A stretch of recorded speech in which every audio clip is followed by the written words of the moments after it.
Can you tell us anything whatsoever? I know you just give us. One more stage.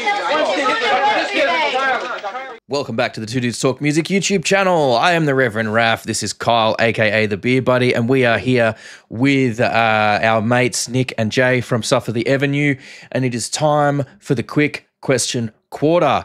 Now, gentlemen, the whole point here is we ask you some questions. Starts out very rapid fire, very easy, nice and simple, and it gets a little more complicated as it goes further on, a little more involved. So you guys have not heard these questions before. This is all blindsiding for you, which is great. That's how we like to keep it. But the idea is that we can get down into your musical mental mind. So without any further ado, let's get into the quick question quarter, spelt with Q's, not K's, because we don't roll like that. Gentlemen, what was your first instrument? And yes, vocals counts. And not the recorder. All right. Well, drums. I was actually drums in high school. Oh, mad. Yeah, drums, but I had the ice cream containers tipped upside down with chopsticks. That's how all the greats start, mate. Yep. Pots and pans in the kitchen, right? Yeah.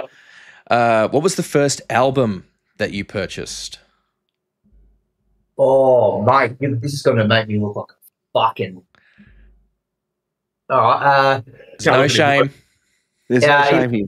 And I'll make myself look even worse by saying this. It was either, you know the band The Cause? Yep. Yeah. Yeah, it was one of theirs. We're talking like in 99, 2000 or 98, 99. Or it was a Celine Dion album. Yeah. Nothing wrong.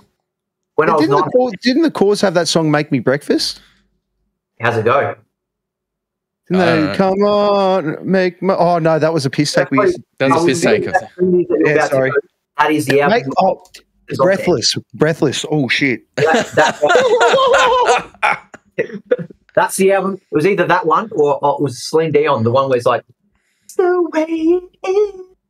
Hey, look, wow. Both incredible acts. Amazing acts, like, you know, great choices, and you can tell that you had taste, my friend. You had taste, which is important. And it's all coming back to me. Come on, man. There's no shame here. We all start somewhere. Well, this is probably, I don't know if this is worse, but it's still pretty bad. Michael Jackson, Black and White, I reckon it was. Oof. Look, okay, I think one of my first ones was the History double best of gold album. CDs. The gold CDs, everything like that was one of my first ones, the Michael Jackson History one. The gold cover or something? Double CD, gold CDs. The face of the CD was gold. Yeah. And it had Michael Jackson as the Empire, or not the Statue of Liberty. Yeah. Yeah. Brilliant stuff. Hey, look, you know, again, another iconic album, like set the standard, set the tone. A lot of people that came after tried to mimic that sound, so that's really, really important. I love that. What was your first live concerts that you attended? Mine, I'll give you two, because the first one was kind of like we're in Port Pirie, and we had this last night, one night stand, Triple J, and it was like Living End and Jebediah. That's pretty cool. It was cool, but the first one I actually paid money to go to, like as in went to Adelaide to go see a show. It was Marilyn Manson Eat Me, Drink Me tour, and I fucking the actors of the night were great. That's pretty cool.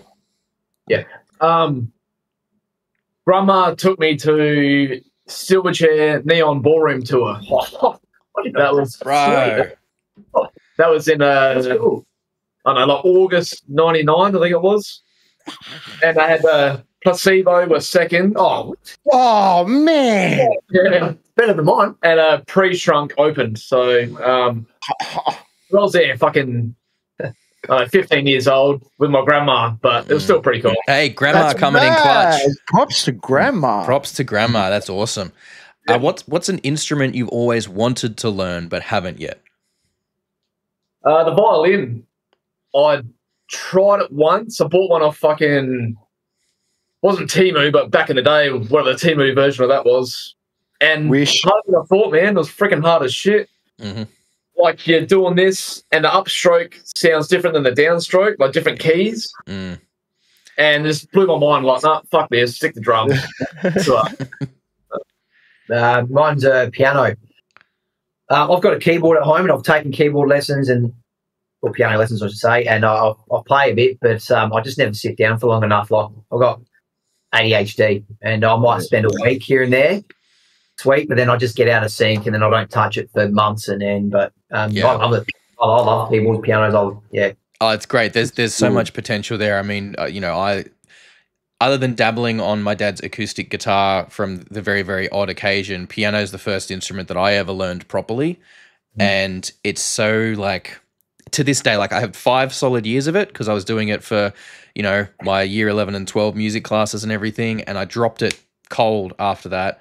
Still that was, 20 years ago. To this day, in my head, if I'm trying to find a note on the bass or on the guitar, I have to picture a piano roll first in my head and then do the translation from that onto the guitar neck. It's so ingrained, and it's a great instrument for if people early on want to learn music. It's so great because it's versatile. You're covering bass and melody and rhythm and chord construction, and there's so many elements of music that you can cover all in the one place. It's just such a valuable instrument. And even for a vocalist, being able to hear notes and just having that, because the note comes from the brain. You got to be able to hear it before it comes out. And the way stuff works nowadays with with MIDI instruments getting as advanced as they are, having a knowing a piano roll keyboard is just, it's infinitely more valuable, and it's only going to get more so as things move more into the digital age there. All right, this is a good one. Now, there's some context to lay out for this one. But if you could pick one big band or artist to open a show for, now the rules on this are pretty simple. It's anyone, living or dead, active or not, whatever point in their career you could pick. Who would you want to open a show for? Does it have to apply to our sort of within reason genre, or could it be? No, it can be whoever, anyone. Doesn't matter. You can say Celine Dion. Yeah, the Cause. It's going to be the Cause. You took the words right out of my mouth. Meatloaf for you. Mine would be, my favourite band of all time is Depeche Mode. So I would do it for Depeche Mode, but in their full flesh, like all of them alive. Say 1990. Nice. Yep. That's pretty cool. That would be, but not that I'd suit our music, but yeah, it doesn't matter. Because it's a possibility, but it's never going to happen. But I'll say Sunk Loto, just because they've been such an influential part of growing up with me, plus Dom, our guitarist, and DT, our bass player. We're just fucking obsessed. So to open for them motherfuckers would be insane. But make the phone call. You, Jay, for fucking being the first guest on here to mention an Australian band that wasn't AC/DC to open for. Props to you. I'm not going to say Carnival. That's my second. You can't. That's why I asked living or dead that, because you said, Carnival. All right, time to take a dive into your Spotify playlists. Who is a band or artist that you're listening to at the moment that you believe is seriously underrated and deserves more attention? I don't know if they're getting enough attention or not, because I don't really follow the world trends and that. But I really get into Dead Poet Society. Oh, okay. They're worth a look. And Cleopatra, they're two that I fucking love. They're, what do you call them? Alternative rock. It's basically alt rock, but they're two. Worth a look, both of those bands. Awesome. Mad, I'm giving them a follow right now. Yeah, for sure. Mad. I already have one. You're a basic bitch. Yeah, I mean, I've got Spotify sitting right here. I've got Body Count up there. Listened to that a fair bit lately. So nice. Man, fans of Body Count over here, man. Yeah. What do you think of the latest stuff? Yeah, that's all right. Yeah, it's pretty much what you expect from them, right? Like it's I mean, it's like a time and era, a time and a place for it, I think. And when this first come out, fucking, it's just like, what the fuck? I don't know. They're continuing that old school New York hardcore sort of energy, which is great. Like, yeah. Fucking nice, man. There's always a siren in it. Yeah. You don't want to drive. You don't want to play it while you're driving in the car. That's just. Yeah. All right, we're getting to some more introspective ones now. What is something people may be surprised to learn about you? Personally, You're a swell guy. fuck. Yeah, so you got to get a bit self-analytical here. All right, well, I'll say maybe that I'm an introvert. Do I come across as extrovert or not? Yeah. Yeah, well, I'm a bit of an introvert. Okay. Yeah, Singers always are. So man. many singers, man. We get that from so many of them because it's like they're up there on stage doing their really outgoing blah blah. You know, look at me, Kimmy, look at me. And then as soon as you're off stage, it's like, please leave me the fuck alone for like 10 minutes. I'm not like that necessarily, Yoko, but I'll explain it to them like my partner. I say to her, like, it's like an energy bar at the start of the day. No, I exaggerate, but I completely get you. Yeah, like I'm up here, but as soon as I do certain things, like, okay, let's say I had to play a show at 10 a.m. in the morning, for example, I'm up here, then all of a sudden my bar's already depleted for the day. Yeah. And it's hard to sort of pick up again. But so it's like certain things that I do throughout the day, it's like, so days I have to sort of conserve my energy. I need a bit of alone time with myself, because then when I'm good to go, I'm good to go. But once that battery's drained, it's hard to, Yeah, I completely understand that. Yeah, I'm probably the same. Not so much introverted, but more just hate people. Like most people. You're in the wrong game, mate. You're in the wrong game. He's in the wrong game. He sits at the back where no one can see him. Yeah. We lock him up. We lock him up in the back room. Well, that's why I'm back on the drum kit. I'm away from everyone. That's why you don't give drummers microphones. But it's not this that I hate at all. It's like your common person, like your generic, Okay. The common folk. It's like I say to my wife and kids. You know, it's like a person can It's be fine. great. People suck. Yeah. It's what gets me, man, is your default character. Just your fucking generic motherfucker.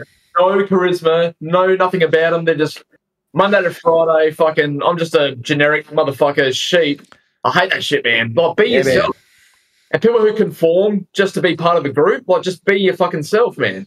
That's it. I think Joey Coco Diaz said it best. It's like, you know, you always got to be into something. I can't stand people that aren't into anything. You know, if I come up to you, you got to be into something.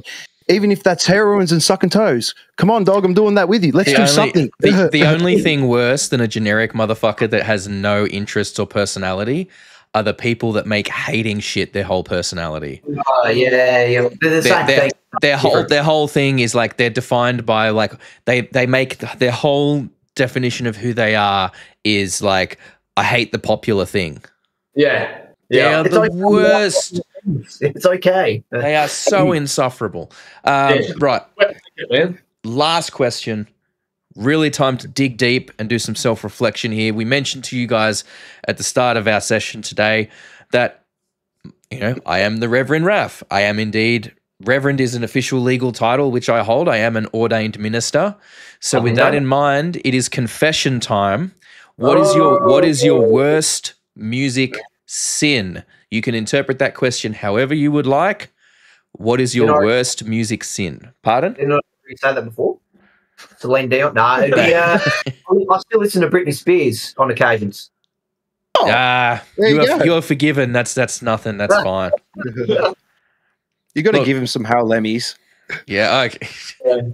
Everyone gets a couple of Hail Lemmys. That's how that works. We could pretty cover that song actually. Look, nothing will get a metal crowd singing faster than "Hit Me, Baby, One More Time." Yeah, didn't fucking Frankenbach or someone do that already? Oh, Frankenbach did "Don't Call Me Baby." Yeah. There's an avenue. Yeah. I've only got experiences to share, which are kind of sins because it did. Nothing that's going to get anyone in any legal trouble. Let's catch you in 4 hours, boys. I'll keep it pretty short. One of them was we played a show. This is years ago in another band, but we played a show end of the show, I'd done like a drum solo thing and then threw my sticks into the crowd. And one stick propelled into a chick's forehead, hit a square on the head. And she came up to me after the show and said, like, blood leaking down her face. Oh no. Yeah, I'm sorry. I was in the moment. I just thought it was cool and shit. Flicked my stick on the crowd. Chunk. And she was like, yeah. Look, you go to a show and things happen, right? Like, yeah, that's right. The second one was we played another show in like an RSL sort of a setup. And I'd done the thing like the Kurt Cobain move where I got to run up and then went to jump into my drum kit. But I jumped too far, went over the drum kit. And on the way down, I pulled one of the cymbals back with me, which went into the wall, put a hole in the wall. oh no. So we got paid $80 for the show, and we had to give 70 back to fix the hole in the wall. So that was Wow. Oh, look, That's some expensive spackle. sorry. yeah. That's good profit. That's really $10. Hey, look, I've got a similar instance. Thankfully, it was in a rehearsal space, not in front of people at a gig. A band I was in many years ago, I was like, we used to, when you're in the rehearsal room, you try and kind of goof off a bit. You try and like make each other laugh or whatever, doing stupid shit. Because you got to keep it interesting, especially if it's songs that you've played for a while. So we had this song, and I was doing, like, I had a lot of backing vocals to do in this particular song. And there was like a plastic chair, like a plastic outdoor setting chair just in the rehearsal space for some reason. Yeah. And I was just being a dickhead trying to like kick the chair over, but it was just out of reach from the microphone. So I've like ducked away from the microphone in between backing vocal bits, tried to kick the chair, tried to lean back to the microphone to get there in time for my bit, overbalanced, ended up arse over tit, upside down, literally like feet up in the air behind the fucking like mixing desk in the rehearsal room, just continuing to play the fucking song. Like thank fuck it wasn't in front of anybody. But you didn't stop playing. Didn't stop playing, no. Throwing shit. So you didn't spill your beer. So No, exactly. Just don't stop playing. Got to finish the song. You got to finish the song. That's what's important. All right, gentlemen. Well, thank you very, very much for running through the quick question quarter with us. That was amazing. I am very, very much looking forward to meeting you fine gentlemen in person at Metal to the Max. Tickets for Metal to the Max are moving quick. We'll have a link down in the comments. Go and get them while you can. There'll be a Spotify playlist of all the bands so you can know what you're getting yourself into. Get your tickets now. October 5th and 6th out near Broken Hill at the Mad Max 2 compound. It's going to be fucking wild. We hope to see you there. If you do go, come and say hi to us. It'll be awesome. Say hi to the bands, the boys from Suffer the Avenue. We're going to wrap this one up. Thank you very, very much, gentlemen, for taking the time with us today. And one of them's frozen anyway. I don't know.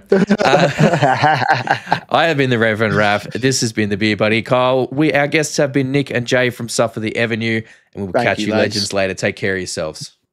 Peace.